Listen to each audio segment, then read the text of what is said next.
No అన్నాం, NPS వ్యతిరేకం ఉన్నాం, ఆర్డినెన్స్ ద్వారా తీసుకొచ్చారు. ఎందుకు? ఆ రోజు వాజ్పేయి గారికి పార్లమెంట్లో బలం లేదు. వాళ్ళకి బలం ఎవరు? బెంగాల్లో ఉన్న కమ్యూనిస్టులు, కేరళలో ఉన్న కమ్యూనిస్టులు, వాళ్ళతో కలిసి ఆ రోజు గవర్నమెంట్లో ఉన్నారు. వాళ్ళు ఎక్కడ అపోజ్ చేస్తారని వాళ్ళు అపోజ్ చేయకుండా పార్లమెంట్లో పెట్టకుండా ఒక ఆర్డినెన్స్ ద్వారా ఈ నూతన పెన్షన్ విధానాన్ని తీసుకురావడం కూడా జరిగింది. ఆ తర్వాత మన్మోహన్ సింగ్ గారు, వాజ్పేయి గారు ఓడిపోయాడు, మన్మోహన్ సింగ్ గారు గెలిచాడు. అంతకుముందు ఇది మన్మోహన్ సింగ్ గారు ఐడియా, మొట్టమొదటి ఐడియా ఆయనదే. నేను ఇందా చెప్పాను మీకు, అమ్మా మన ఛాన్స్లో చేసి వచ్చిందని బిల్లు పెట్టడానికి ప్రయత్నం చేస్తే అక్కడ కూడా ఓడిపోయింది బిల్లు. మరి చట్టబద్ధత లేని నూతన పెన్షన్ విధానం ఎప్పటిదాకా మన దగ్గర డబ్బులు వస్తుంది, చట్టం లేదు, ఒక లా లేదు. 2014 దాకా 2004లో తీసుకొస్తే ఇలా థీరీలా చెబితే నీకు అందరికీ నచ్చదు. బూతులు తెస్తున్నావు, వాటి తెస్తున్నావు, బిల్లు తెస్తున్నావు, నీకు నచ్చుతుంది. ఇది థీరీ, ఇది జరిగిన థీరీ. ఈ థీరీలో 2014లో బిల్లు పాస్ అయింది. ఎవరితో పాస్ అయింది?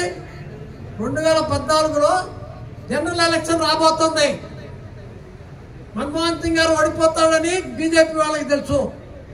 రామ మందిరం మేము గెలుస్తాం గ్యారంటీగా, అధికారం మా చేతిలోకి వస్తుంది.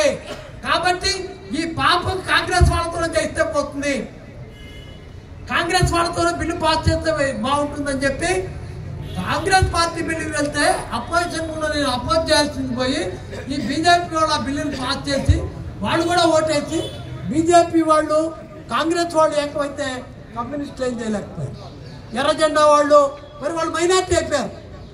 అసలు నిలబడింది ప్రభుత్వం ఇన్నాళ్ళు ఎర్ర జెండాతో, వాజ్పేయి గారి ప్రభుత్వం. ఆఖరి నిమిషంలో మన్మోహన్ సింగ్ గారు వీళ్ళిద్దరు కలిసిపోయి దాన్ని చేసి చివరికి ఆ మోడీ గారి చేతిలో పెట్టారు. ఇవాళ మోడీ గారు ప్రభుత్వం అన్ని చోట్ల ఓడిపోతుంది. పంజాబ్లో ఓడిపోయింది, కాంగ్రెస్ వాళ్ళు ఓపీఎస్ ఇచ్చారు. తర్వాత రాజస్థాన్లో ఎలక్షన్ వస్తున్నాయి, ఓపీఎస్ ఇస్తే గెలుస్తామని అప్పటికే బ్యాడ్ ఉంది కాంగ్రెస్ ప్రభుత్వం మీద. ఓడిపోయి ఒకవేళ ఓపీఎస్ ఇస్తామని గెలుస్తామని వాళ్ళు ఓపీఎస్ పెట్టారు, అయినా ఓడిపోయి రాజస్థాన్లో బీజేపీ వచ్చింది. ఇవాళ మన పక్కన కర్ణాటకలో కాంగ్రెస్ ప్రభుత్వం వచ్చి ఓపీఎస్ వచ్చింది. కాబట్టి ఎక్కడైతే బీజేపీ ఓడిపోతుందో అక్కడ ఓపీఎస్ వస్తుంది. మొన్న పార్లమెంట్ ఎలక్షన్ ముందు మీ అందరికీ తెలుసు, మేము కాంగ్రెస్ 3 రంగుల జెండాల వాళ్ళం కాదు, మేము ఎర్ర జెండాల వాళ్ళం. అయినా కూడా కాంగ్రెస్ పార్టీ ఏం చెప్పింది? మమ్మల్ని గెలిపించండి, బీజేపీని ఓడించండి, మేము ఓపీఎస్ తీసుకొస్తామన్నారు. దురదృష్టవశాత్తు కన్నుపోయి లెట్టపోయినట్టు మెజార్టీ రాకపోయినా చంద్రబాబు నాయుడిని, పవన్ కళ్యాణ్ని, నితీష్ కుమార్ని బతికి బట్టగట్టారు. వాళ్ళు మళ్ళీ ప్రభుత్వంలో ఉన్నారు.